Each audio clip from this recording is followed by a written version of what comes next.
Hello everyone, this is Bhavna. Welcome back to the channel अर्थ नारीश्वर एक आत्मिक यात्रा। सबसे पहले तो सॉरी फ्रेंड्स, पिछले कुछ दिनों से मैं कोई गाइडेंस अपलोड नहीं कर पा रही थी। काफ़ी सारे इश्यूज़ मेरी पुरानी डिवाइस में हो रहे थे। एक प्रॉब्लम सुलझती नहीं तो दूसरी आ जाती, दूसरी का भी सॉल्यूशन मिल नहीं रहा था तो तीसरी प्रॉब्लम आ गई। तो ये जो वीडियो है मैं अपने न्यू डिवाइस से अपलोड कर रही हूँ, इसलिए इतने दिन मैंने कुछ अपलोड नहीं किया। पर फ्रेंड्स, इसी तरह के जो इंसिडेंट्स होते हैं ना, छोटे छोटे लाइफ के, इन्हीं से बहुत कुछ सीखने को मिलता है। मैंने भी बहुत कुछ सीखा है और यूनिवर्स ने तो मेरा टेस्ट ही ले लिया, और यूनिवर्स पिछले कुछ महीनों से खूब सारा टेस्ट मेरा ले रही है। और इन्हीं लाइफ के छोटे छोटे इंसिडेंट से हमारा रिज़ल्ट हमें पता चलता है कि हम इस जर्नी पे कितना इम्प्रूव कर रहे हैं। जब हम काफ़ी आंतरिक कार्य कर लेते हैं और अपने आप में दावा करते हैं, मन ही मन ये सोचते हैं कि हमने अपने सारे इश्यूज़ हील कर लिए हैं, तो क्या वाकई सच में ऐसा होता है? फिर इसी तरह की प्रॉब्लम्स लाके हमारा रिपोर्ट कार्ड दिखाया जाता है। यूनिवर्स यही कहती है कि बेटा लो, देखो तुम कितना डिटैच हुए हो, कितना लेट गो किया है तुमने। और मेरे तो बहुत सारे टेस्ट यूनिवर्स ले ही रही है। तो वैसे तो मैं बैलेंस्ड ही रहती हूँ, पीस में होती हूँ। मेरे ही वीडियोस में मैं गाइड करती हूँ कि मटेरियल वर्ल्ड से डिटैच रहो, डुअलिटी से बाहर आओ। पर जैसे ही मेरे फ़ोन में टेक्निकल इश्यूज हुए तो यूनिवर्स ने रिपोर्ट कार्ड दे दिया कि मैं आखिर कितनी डिटैच हो पाई हूँ मटेरियल वर्ल्ड से। ऑनेस्ट रहूँगी फ्रेंड्स, आपके साथ झूठ नहीं बोलूँगी। हाँ, पहले 2 दिन बिना गैजेट यूज़ किए अजीब सा लग रहा था, थोड़ा अनईजी लग रहा था, रेस्टलेसनेस भी लग रही थी।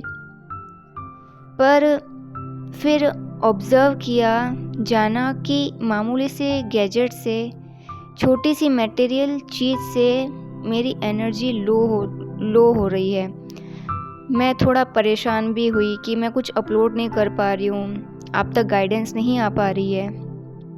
पर फिर खुद से क्वेश्चन किया, अपने थॉट्स को रिप्रोग्राम किया कि एक गैजेट की एब्सेंस से कैसे मेरा पीस जा सकता है। एक गैजेट के लिए अपने पीस से मैं कैसे कॉम्प्रोमाइज़ कर सकती हूँ। और ये मेरी ही विश थी। जब मैं कंटेंट अपलोड करती थी रेगुलर, ऐसा फील होता था कि मुझे ब्रेक चाहिए अब, क्योंकि काफ़ी ज़्यादा एनर्जी ड्रेन हो जाती है लगातार। जब इतने लोगों से हम हीलर्स एनर्जी एक्सचेंज करते हैं, एनर्जी एक्सचेंज होता है, तो सोचती थी कि कुछ दिन के लिए कुछ अपलोड करूँ ही ना। मन नहीं करता था, हर्मिट मोड पे जाने का मन करता था कि डिटैच हो जाऊँ अब। और फाइनली जब सिचुएशन क्रिएट हुई, मौका मिला डिटैच होने का, खुद की एनर्जी रेप्लेनिश करने का, चार्ज करने का, तो मैं रेस्टलेस हो रही थी। तो फ्रेंड्स, ऐसा होता है एसेंशन जर्नी में, जब आपको लगता है कि आप डिटैच हो चुके हो तो सिचुएशन खड़ी कर दी जाती है कि आप में कितना इम्प्रूव हुआ है। आखिर हमें लगता है कि हम लेट गो कर चुके हैं, अटैचमेंट पे वर्क कर चुके हैं, अपने फियर पर वर्क कर चुके हैं, ऑब्सेशन पे वर्क कर चुके हैं, और भी तरह तरह के इश्यूज़ को हील कर चुके हैं या हील कर लिया है। पर फिर दिए जाते हैं ट्रिगर्स, टेस्ट, रिपोर्ट कार्ड दिखाया जाता है यूनिवर्स की तरफ से कि देखो भाई, इतना काम किया है खुद पर।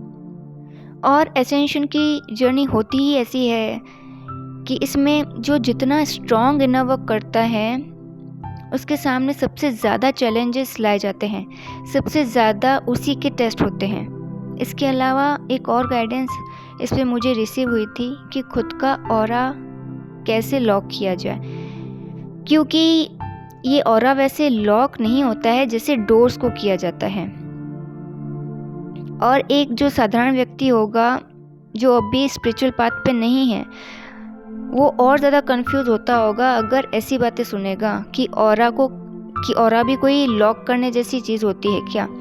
क्योंकि जब मैं इस जर्नी की इनिशियल स्टेज पे थी तो ऑरा लॉक को लेके मुझे भी कन्फ्यूजन रहता था। और जैसा कि दूसरे चैनल्स पे जो ट्रिक बताई जाती है कि ऑरा लॉक की मेडिटेशन में विजुलाइज करो, अपने ऑरा को लॉक होता देखो, इमेजिन करो कि आपका मरकाबा लॉक हो रहा है। तरह तरह की जो ट्रिक्स या टेक्निक्स वो बताते हैं। सो मैं इन सब ट्रिक्स में बिलीव नहीं करती, या मैं ये नहीं कह रही कि ये वर्क नहीं करती, बिल्कुल भी ये ट्रिक्स वर्क करती भी हैं। इससे पहले भी मैंने एक वीडियो बनाया है ऑरा लॉक का, पर ये जो ट्रिक्स और टेक्निक्स होती है फ्रेंड्स, वो ऊपरी होती है। ये ट्रिक्स डीप लेवल पे जाके आपकी कॉन्शियस को, आपके ऑरा को लॉक नहीं करती है। तो यूनिवर्स से एक डाउनलोड मुझे रिसीव हुआ था तब। वो डाउनलोड ये था कि be in detachment to lock your aura. क्योंकि मैं बार यूनिवर्स से यही क्वेश्चन करती थी कि ऑरा कैसे लॉक होता है, तो बस मुझे एक ही वर्ड जो डिटैचमेंट था वो डाउनलोड आया उसका। क्योंकि जहाँ हम अटैच होते हैं वहाँ हमारी एनर्जी ड्रेन होती है। अटैचमेंट किसी भौतिक वस्तु से भी होता है, किसी व्यक्ति से भी होता है। तो जिस चीज़ के बारे में हम ज़्यादा सोचते हैं, किसी व्यक्ति के बारे में, वस्तु के बारे में कि हमें नहीं मिल रही है, हमारा ऑब्सेशन होता है उसको लेके, तो हमारी एनर्जी फिर उस पर ड्रेन होती रहती है। तो ऑरा लॉक के लिए सबसे इजी वे यही है, डिवाइन की तरफ से यही गाइडेंस आई कि डिवाइन को प्रे करिए दिल से कि आपको प्रोटेक्ट रखे नेगेटिव एनर्जीज से। प्रेयर तो आपको करनी ही होती है, चाहे आप नॉर्मल पूजा पाठ जो करते हो तब प्रेयर करते हो, या मेडिटेशन करते हो तब भी आपको मतलब डिवाइन को प्रे तो करना ही होता है प्रोटेक्शन के लिए। और साथ में डिटैचमेंट, जहाँ जहाँ आपको फील होता है कि किसी स्पेसिफिक, किसी व्यक्ति या किसी चीज़ से या किसी भी थॉट्स भी ऐसे होते हैं जो चलते रहते माइंड में और आपकी एनर्जी को ड्रेन करते हैं और वो नेगेटिव ही होते हैं।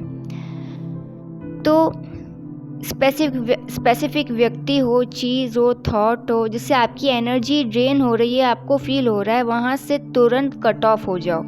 ना उस व्यक्ति से लिंक रखो, ना ऐसे थॉट्स को बार बार सोचो जिससे आप जल्दी ड्रेन हो जाते हो या जल्दी आपको स्ट्रेस हो जाता है, तनाव में आ जाते हो। फिर थर्ड सॉल्यूशन ये है ऑरा लॉक का, कि जो कि मैंने अपनी जर्नी में ऑब्जर्व किया है कि आपकी कॉन्शियसनेस जितनी हाई होगी, आपकी जो चेतना होती है जितनी उच्च स्तर की होती है, जितना ज्ञान आपको स्पिरिचुअलिटी का होता है, आपका ऑरा तब सुरक्षित ही रहता है, वो ज़्यादा मजबूत रहता है। क्योंकि जहाँ ज्ञान होता है वहाँ कोई भी नेगेटिव एनर्जी, किसी भी नेगेटिव एनर्जी का प्रभाव नहीं पड़ता है। जब हम बहुत ज़्यादा स्पिरिचुअल नॉलेज अचीव कर लेते हैं तो हमें विजुअलाइजेशन और अफर्मेशन जैसे एक्स्ट्रा एफर्ट लगाने की ज़्यादा नीड नहीं होती है। अब 24 आवर्स कॉन्शियस हाई कैसे रहेगी?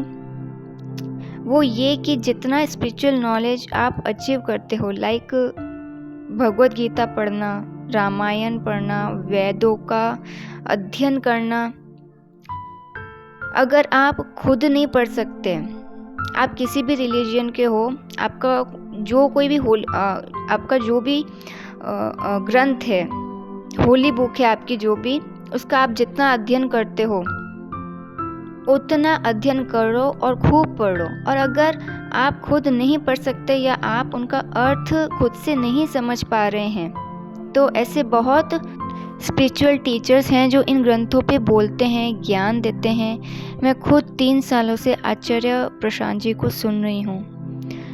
उनको सुनने के बाद काफ़ी सारे मिथ्स, इल्यूजन्स को पहचान पाई हूँ, समझ पाई हूँ कि स्पिरिचुअल जर्नी होती क्या है, अध्यात्म होता किस लिए है, मिशन वर्क होता कैसे है। आप YouTube पर उनको सर्च कर सकते हैं और या तो किसी और गुरु से भी गाइडेंस ले सकते हैं इन ग्रंथों पे, जो आपको सही अर्थ बता सके इन ग्रंथों का। जिससे भी आपको कनेक्टिविटी फील हो, उसे आप ज़रूर सुनिए।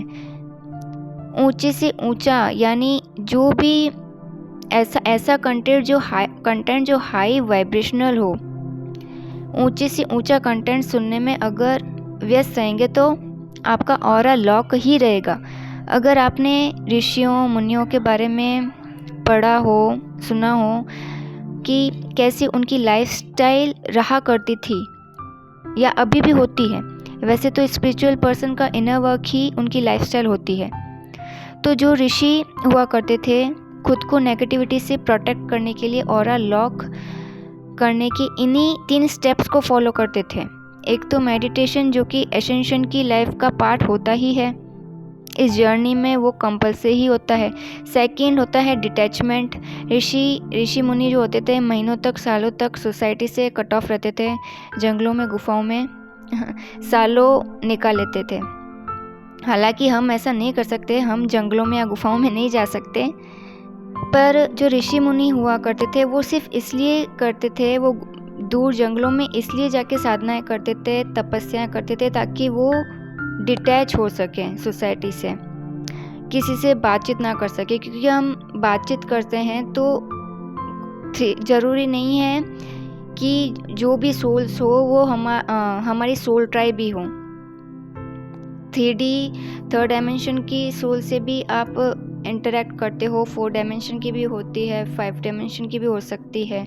तो जो लोअर डायमेंशंस की होंगी उनसे बातचीत रहोगे तो होता है उसमें कि थोड़ी बहुत जो उनकी नेगेटिविटी होती है वो आपके ऑरा पे थोड़ा तो प्रभाव डालती है। तो आखिर ऋषि मुनि ऐसा क्यों करते थे? बिकॉज उनके लिए उनका टाइम और एनर्जी बहुत प्रीशियस, बहुत कीमती होता था। फिर थर्ड स्टेप ये कि उन्होंने काफ़ी वक्त ग्रंथों के अध्ययन में निकाला, खास करके वेदों को पढ़ने में, समझने में, जो ब्रह्मांड है, यूनिवर्स के रहस्यों को जानने में, कि उन्होंने अपना पूरा जीवन ही समर्पित कर दिया इनर वर्क पे। क्योंकि वेदों और दूसरे ग्रंथों में जो ज्ञान है वो साधारण ज्ञान नहीं है।